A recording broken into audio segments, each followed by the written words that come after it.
Good afternoon. I'm Barnaby Young. So I'm one of the infectious diseases consultants at NCID, and I'm going to be talking about long COVID and the research that we've been doing at NCID since the beginning of the pandemic to understand some of the aspects of long COVID, and then also talk about a new clinic that we've established at NCID to help investigate and diagnose and hopefully treat people with long COVID.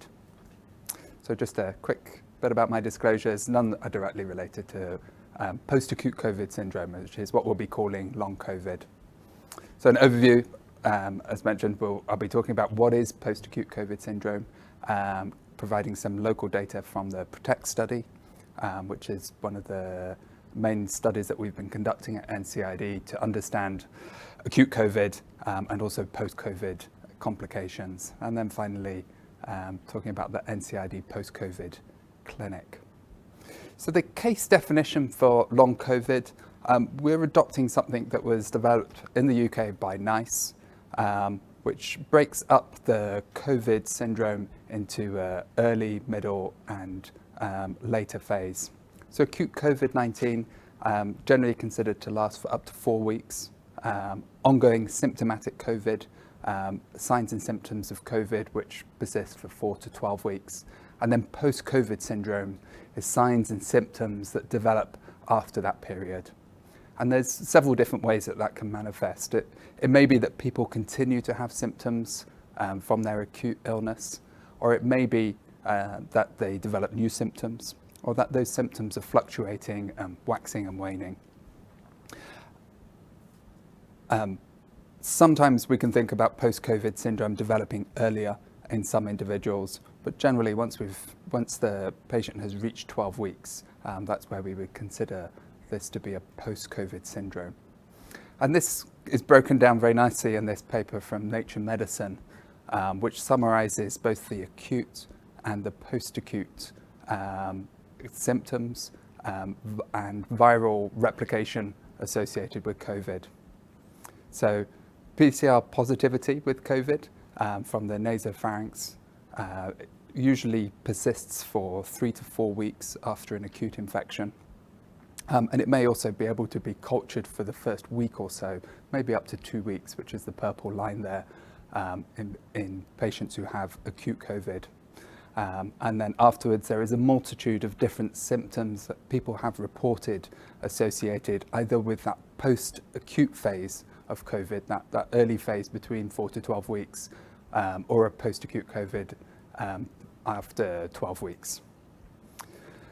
And it is extremely perplexing as to what exactly is going on. And this was a summary taken from a post-COVID webinar earlier this year by Professor Altman, who summarized some of the different hypotheses there are about what may be going on. So whether it may be residual damage to tissue, particularly ACE2 positive tissue, which is where we expect the virus to have infected. It may be that there is ongoing immune stimulation, so these viral fragments which are present within the nose and potentially within other tissues or organs such as the gut may be continuing to drive some immune activation. It could be just a consequence of the acute infection, resulting in long-term change to the way that the immune system is functioning, or perhaps activating an autoimmune response. What makes this extremely complicated is that there's very much overlap between the cause and the effect of the post-COVID syndrome.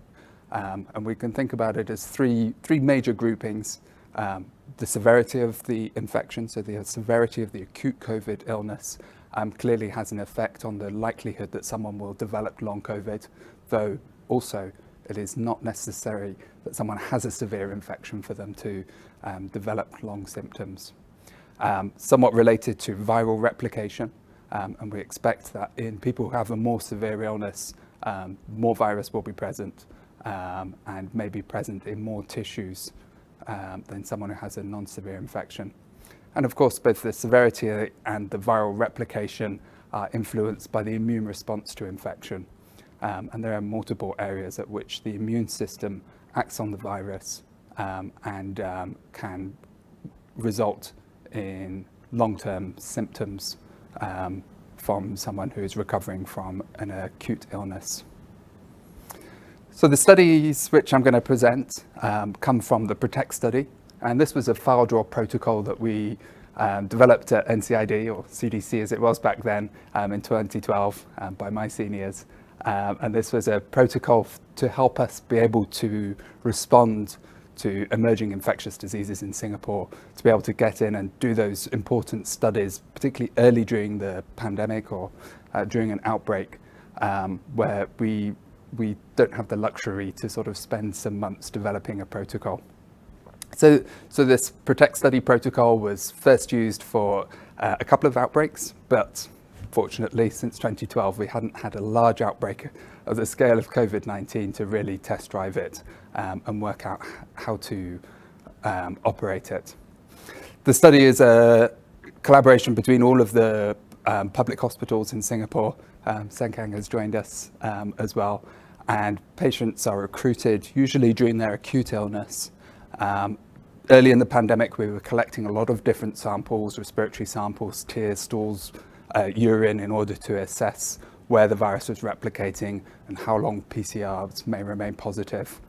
We also collect blood, we collect clinical data, and earlier in the pandemic particularly, there were some studies looking at environmental transmission, so where the virus is present within a patient's room, or on people's the clothing or the PPE of health workers.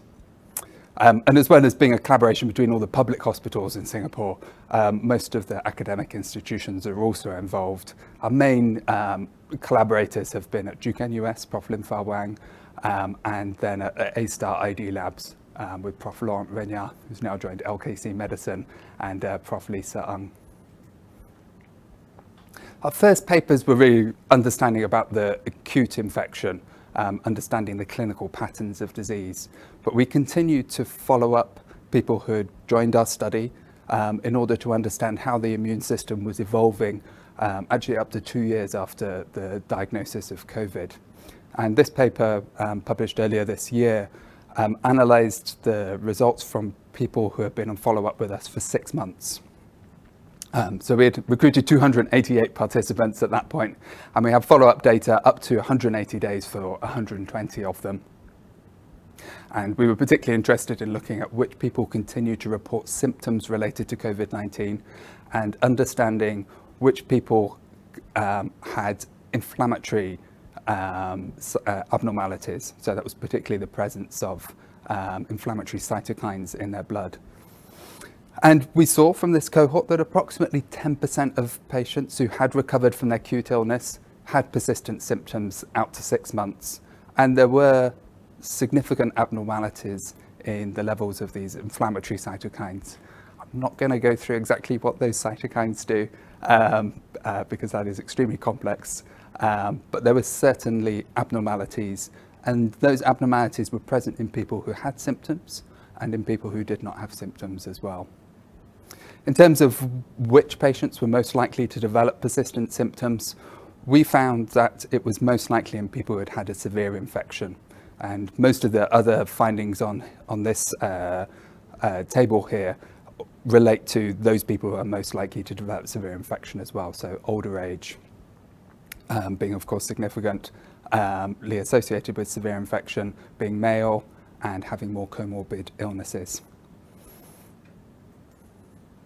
And this is the summary of the significant cytokine differences that we detected. So in the top we have a heat map, which extrapolates out some of the significant cytokine markers that we detected at these time points post the acute illness, and demonstrating then in the chart on the bottom left that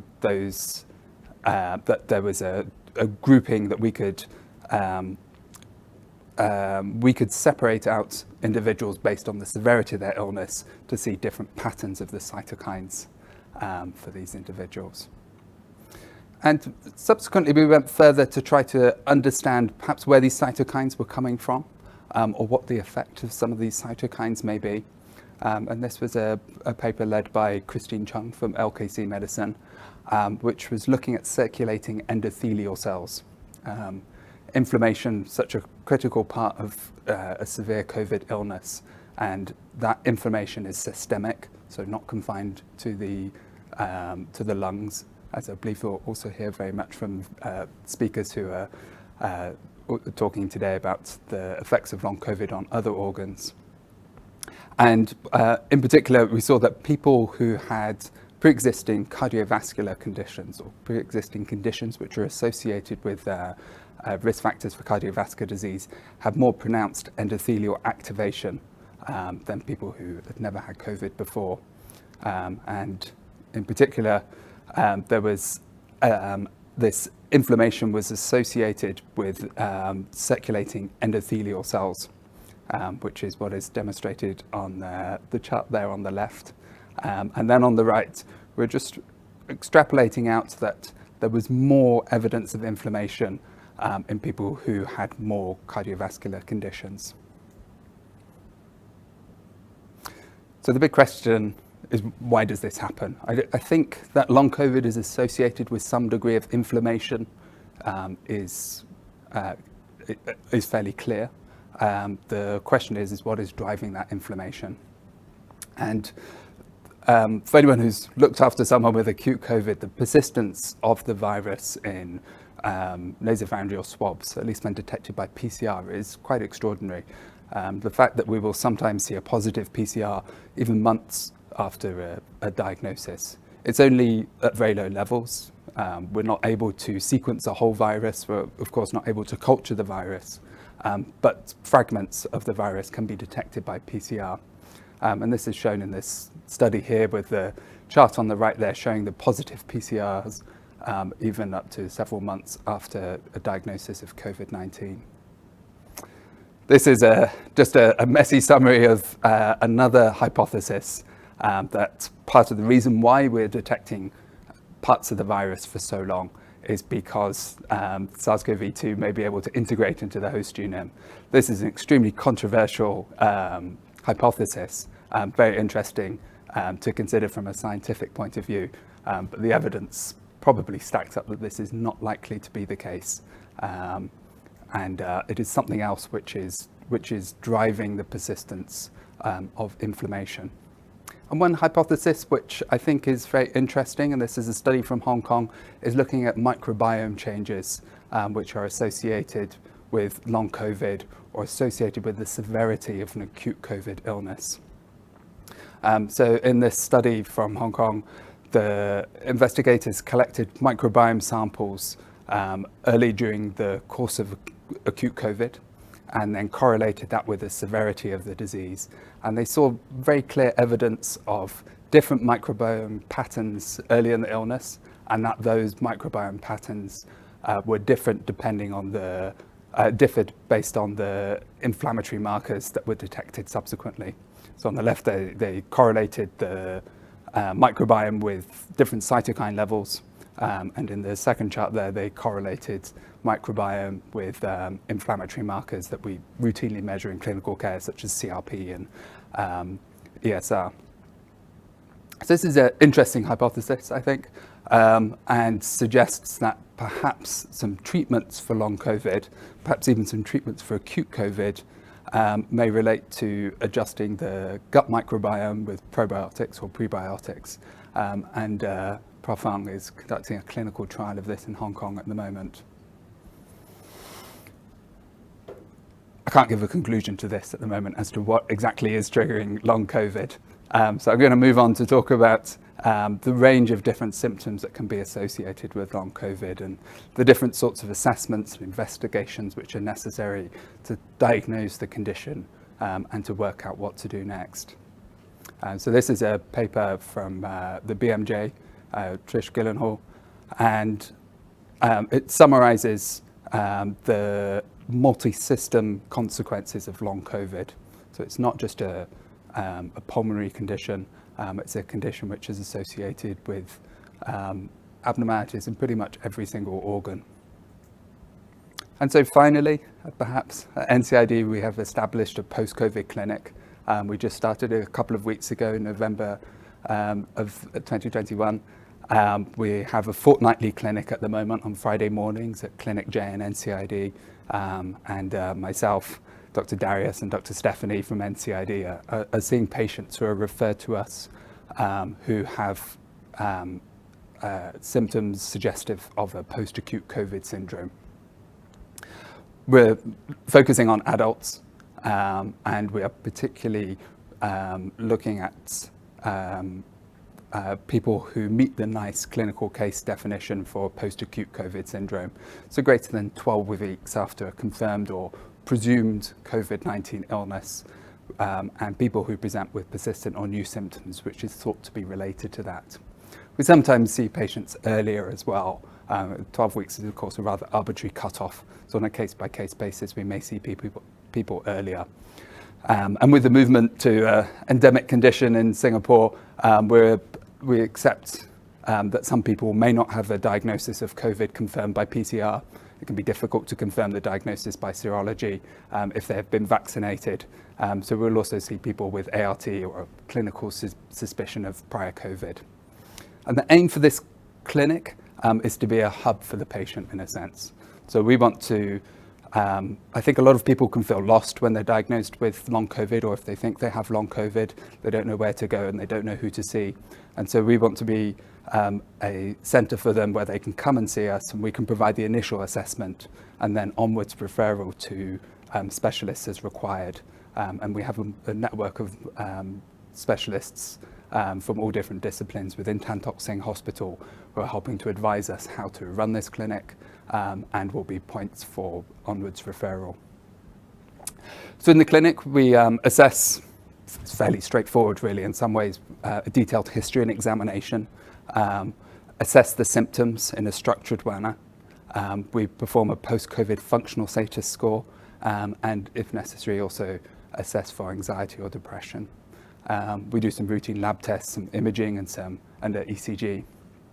And the PCFS scale, post-COVID functional scale, score scale, is something that we use to assess the impact of the symptoms post-acute COVID on the person's functional status. Lab tests, nothing fancy.